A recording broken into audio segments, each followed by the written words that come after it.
Rea sedang berada di dapur, memanaskan makan malam dan juga memasak makanan kesukaan untuk Abi. Ia berdiri di tengah dapur yang hangat, kepalanya sesekali menoleh ke arah panci yang mendesis di atas kompor. Tangannya cekatan mengaduk semangkuk adonan, bau harum masakan kesukaan Abi mulai menyeruak memenuhi ruangan. Di sampingnya, dua orang pelayan sibuk membantu menyiapkan peralatan makan. Namun, meskipun kegiatan di dapur itu tampak ramai, Rea masih memikirkan tentang bunga mawar yang ditanam suaminya. Kapan sih aku bilang mau nikah sama pria yang punya kebun bunga? Apa Mas Abi sedang bercanda atau aku yang lupa? Batin Rea sembari mengaduk adonannya. Suara mendesis dari panci mengembalikan Rea ke realitas. Ia menghela napas, mencoba mengusir pikirannya. Rea pun memberikan senyum tipis kepada pelayan yang sedang membantunya mengangkat panci tersebut. Beberapa menit kemudian, aroma makanan yang baru selesai dimasak mulai menggoda indera penciuman. Pelayan meletakkan hidangan tersebut di atas meja, sementara Rea yang merasa lelah memutuskan untuk duduk di meja makan. Di saat itulah, sekelumit ingatan masa kecil tiba-tiba menyelinap ke dalam pikirannya. Ternyata aku dan Elia memang berteman. Dia sempat bertanya tentang pria idaman yang ingin aku nikahi suatu hari nanti. Rea tersenyum mengenang kejadian yang terjadi saat mereka bermain di taman dan di perpustakaan. Elia duduk di tengah-tengah Rea dan Estiana di sebuah sofa di dalam perpustakaan kecil di rumah Abi. Elia menatap Rea lalu bertanya, "Nanti kalau kita sudah besar, kamu mau menikah dengan laki-laki yang seperti apa, Gembul?" "Aku." Rea yang dipanggil Gembul saat itu, menunjuk dirinya dan Elia mengangguk. "Aku mau menikah dengan pria yang punya kebun mawar," jawab Rea mantap. "Hei, kamu mau nikah sama tukang kebun?" tanya Estiana dengan wajah terkejut. Rea menggeleng, "Enggak Kak Estia. Bukan tukang kebun tapi pria yang punya kebun mawar." "Kenapa mau menikah dengan laki-laki yang punya kebun mawar?" tanya Elia dengan kening mengerut, penasaran dengan alasan di balik mimpi Rea. "Soalnya aku suka bunga mawar. Aku penasaran ingin lihat bagaimana bunga mawar tumbuh. Ibuku juga suka bunga mawar. Kata ayah, dia sering bawa bunga mawar untuk ibu. Jadi kalau aku menikah dengan laki-laki yang punya kebun mawar, dia tidak perlu ngeluarin uang lagi untuk beli bunga. Dia tinggal petik, terus berikan ke aku. Aku juga bisa hias rumah kami nanti dengan bunga mawar. Terus, kalau ibu tahu aku dan suamiku punya kebun bunga, ibu pasti pulang dan tinggal bersama kami," jelas Rea sembari membayangkan mimpinya itu. Entah kenapa Elia dan Estiana meneteskan air matanya mendengar Rea bicara tentang ibunya. Lalu Estiana mengelus kepala Rea sembari berkata, "Sabar deh. Ibumu pasti kembali suatu hari nanti." Elia ingin mencairkan suasana yang tiba-tiba menjadi sedih. Ia pun menoleh melihat Estiana dan bertanya, "Kalau Kak Esti, mau menikah dengan laki-laki yang seperti apa? Kamu dulu. Kamu mau nikah sama orang yang seperti apa?" Estiana malah bertanya balik. Elia tidak langsung menjawab, ia malah berpikir sejenak. Kedua bocah perempuan itu menatap Elia, menunggu jawaban dari Elia dengan penuh penasaran. "Aku mau nikah sama laki-laki kayak papa," jawab Elia sembari membayangkan mimpinya menikah dengan pria yang mirip dengan ayahnya. "Mana bisa begitu El? Memangnya di dunia ini, ada yang wajahnya sama kayak Tuan Satria?" sahut Estiana mengerutkan keningnya. "Bukan begitu maksudku. Maksudku, yang selalu peluk aku, cium kening aku, selalu ngasih senyuman tiap hari dan gak pernah marah sama aku kayak papa yang gak pernah marah sama mama walau mama suka ngomel-ngomel. Pokoknya papa segalanya," jelas Elia dengan senyuman lebar di wajahnya lalu menoleh melihat Estiana. Sekarang aku sudah bilang mau menikah dengan laki-laki yang seperti apa. Jadi giliran Kak Esti. Kak Estia mau nikah sama laki-laki yang kayak gimana? Tanya Estiana kembali. Estiana tersenyum. Aku mau menikah dengan pria yang punya banyak uang dan pastinya tampan. Kalau begitu, menikah saja dengan paman, sahut Elia. Ngapain nikah sama paman? Kening Estiana mengerut melihat Elia. Soalnya paman punya banyak uang, terus tampan lagi, jawab Elia memuji pamannya sendiri. Tidak mau. Paman jutek. Tiap hari kerjanya cuma baca buku doang. Mana ngerti tentang percintaan. Yang ada, paman malah jadikan aku pelayan di sini. Aku nggak mau hidup kayak ibu, tegas Estiana. Oh, jadi karena itu kamu mau menikah dengan pria yang punya banyak uang? Tanya Elia memastikan. Estiana mengangguk. Aku nggak mau hidup kayak ibu yang menikah dengan ayah yang tidak bisa melakukan apapun selain mabuk. Ibu sampai harus jadi pelayan. Makanya aku harus cari pria kaya yang punya banyak uang supaya aku nggak kerja lagi kayak ibu. Elia dan Rea yang mendengarnya, tampak sedih hingga mereka sama-sama mengusap punggung Estiana, memberikan semangat pada Estiana. Nikah sama paman memang menakutkan Kak Esti. Mendingan cari cowok lain aja yang baik, yang suka senyum. Jangan kayak paman. Kalau nikah sama paman, pasti dimarahin tiap hari karena nggak belajar. Tiap hari, aku dan Elia sering dimarahin cuma karena nggak belajar. Padahal kita juga mau main. Kalau saja nggak ada Elia, aku nggak mungkin datang kemari. Soalnya tiap hari harus lihat muka juteknya paman kayak mau makan orang, sahut Rea dengan polosnya. Tanpa mereka sadari, Abi tiba-tiba muncul dan berdiri di belakang mereka. Kalian ini bising sekali. Sahut Abi sambil menghantamkan buku tersebut ke atas kepala Rea, Elia dan Estiana secara bergantian. Mereka bertiga yang tidak menduga serangan itu hanya bisa memegangi kepala mereka yang terasa nyeri, mata ketiganya terbelalak kaget melihat Abi. Lalu mereka menundukkan kepala dengan tangan memegangi kepala masing-masing, rasa sakit yang muncul membuat mereka berdua meringis kesakitan. Abi, yang berdiri di sana, menatap ketiganya dengan tatapan tajam. Suasana di ruang perpustakaan yang tadinya ceria berubah menjadi tegang dalam sekejap. Masih kecil sudah bicara tentang pria. Mau jadi apa kalian?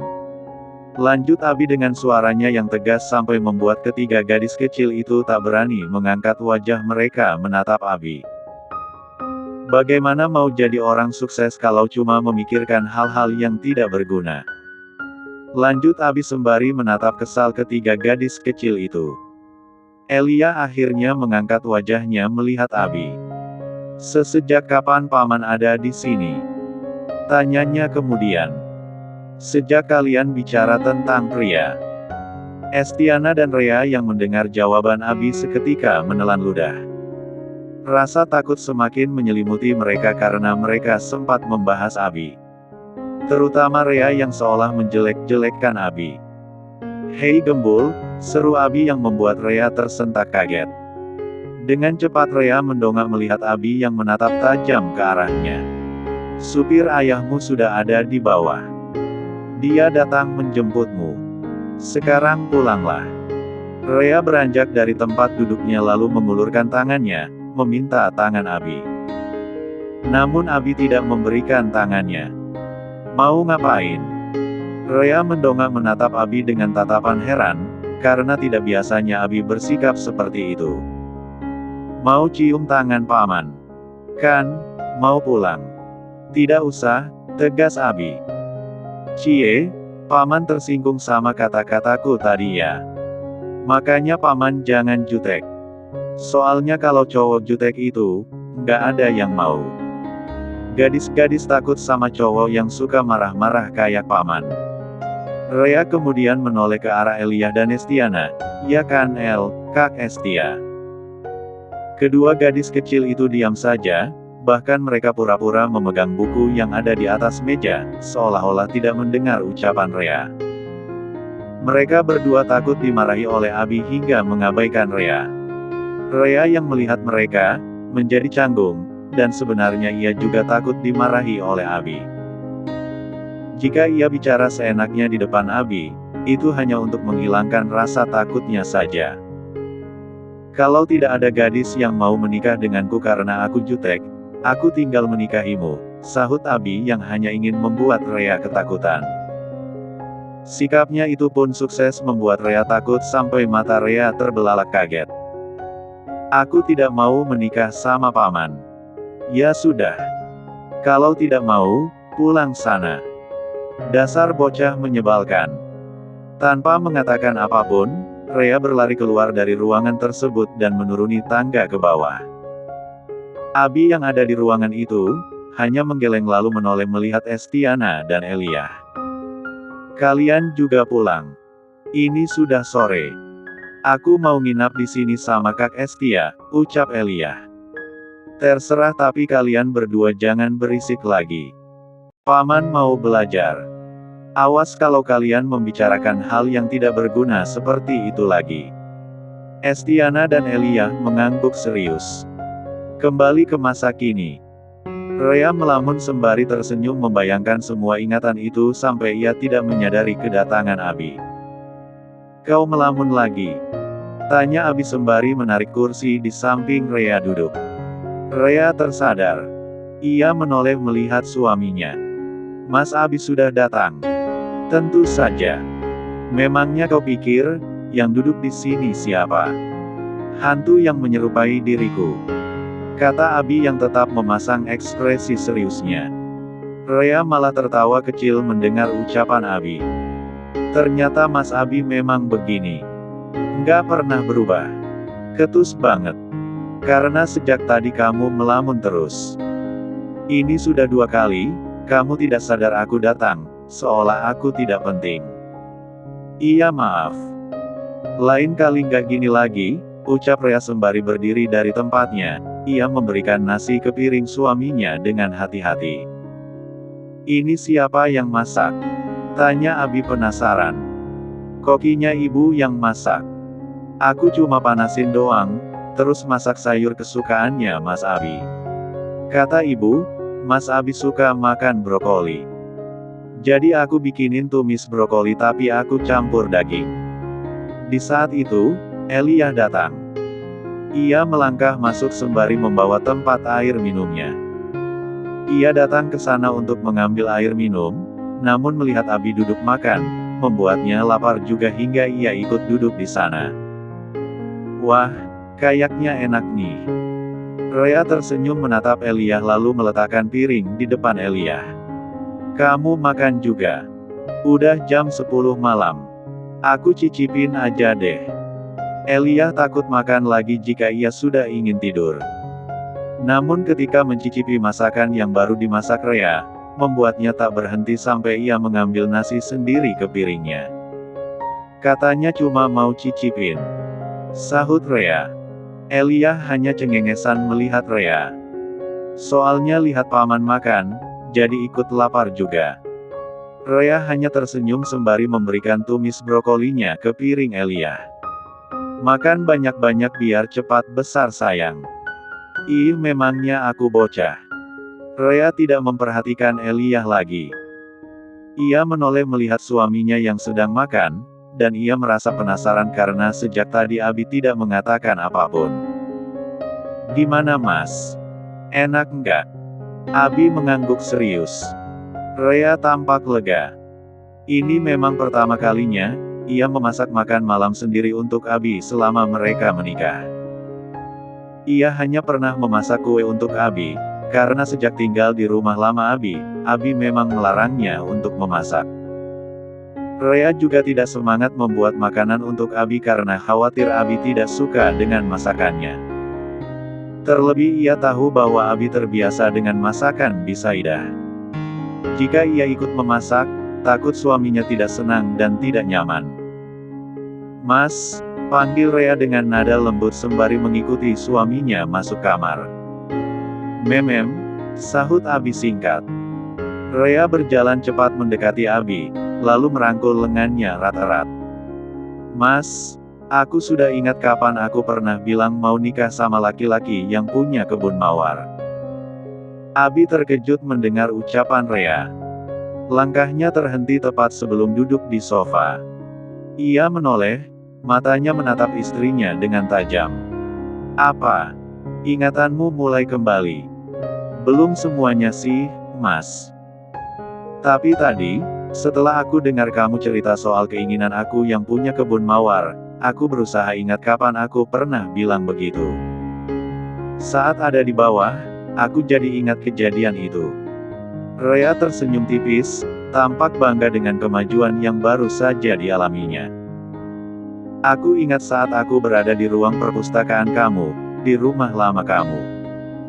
Aku ngomong sama Elia kalau aku mau nikah sama laki-laki yang punya kebun mawar. Oh. Abi hanya membalas singkat lalu duduk di sofa. Rea pun ikut duduk di samping suaminya. Doang sih Mas. Kamu gak senang dengarnya. Aku senang dengar kamu ingat kejadian itu. Berarti, kamu mulai ingat kenangan masa lalumu. Itu kemajuan yang bagus, ucap Abi, suaranya terdengar lembut. Terus kenapa Mas Abi biasa aja? Tanya Rea penasaran. Memangnya kamu mau aku seperti apa? Kamu suka kalau aku terkejut sampai melotot? Sahut Abi dengan serius. Rea merasa kebingungan bercampur penasaran terhadap sikap suaminya yang tampak datar. Ya nggak gitu juga. Maksudnya, Mas Abi bisa senyum kayak gitu. Kok pasang muka serius terus sih? Mukanya jadi kelihatan jutek. Kalau aku nggak tahu sifatnya Mas Abi yang sebenarnya, mungkin aku malah berpikir kalau Mas Abi nggak senang, ucap Rea dengan bibir cemberut. Melihat istri yang sedang mengeluarkan keluh kesah, Abi akhirnya tersenyum tulus. Jangan ngambek, sayang. Mungkin ekspresi wajahku terlihat biasa saja, tapi sebenarnya aku senang kamu mulai ingat sebagian dari masa lalumu. Benar? Tanya Rea memastikan. Abi mengangguk serius. Dalam hati, Rea merasa lega mendengar penjelasan suaminya. Dengan senyuman lebar, Rea kembali merangkul lengan Abi. Sekarang karena aku sudah ingat ucapanku itu, aku ingin tahu alasan Mas Abi membuat kebun bunga di belakang kamar. Ada alasan apa di balik itu, Mas Abi? Rea menatap wajah Abi dengan pandangan penuh harap. Dia yakin ada kenangan yang tersimpan dalam kebun bunga itu. Karena tanahnya kosong, jawab Abi tanpa berpikir panjang. Padahal sebenarnya ia menanam bunga tersebut sebagai ungkapan perasaannya terhadap Rea. Rea yang semula tersenyum berharap, kini kembali cemberut mendengar jawaban Abi yang dianggapnya tidak serius. Yang serius, Mas, ujarnya. Aku serius. Aku tanam bunga mawar di sana karena aku merasa kurang enak melihat tanah yang kosong itu. Rasanya jadi lebih adem kalau ada pemandangan bunga di luar jendela, ungkap Abi sambil berusaha tampak santai. Abi bingung sendiri kenapa ia tak bisa jujur pada Rea tentang apa yang ia rasakan, entahlah. Rea masih belum puas dengan jawaban itu dan mencoba mengetahui isi hati Abi. Nggak percaya deh. Masa hanya karena tak suka lihat tanah kosong? Kayaknya sih Mas Abi udah naksir aku dari dulu ya. Benar, kan? Tebak Rea sambil berusaha menggali perasaan sebenarnya dari suaminya.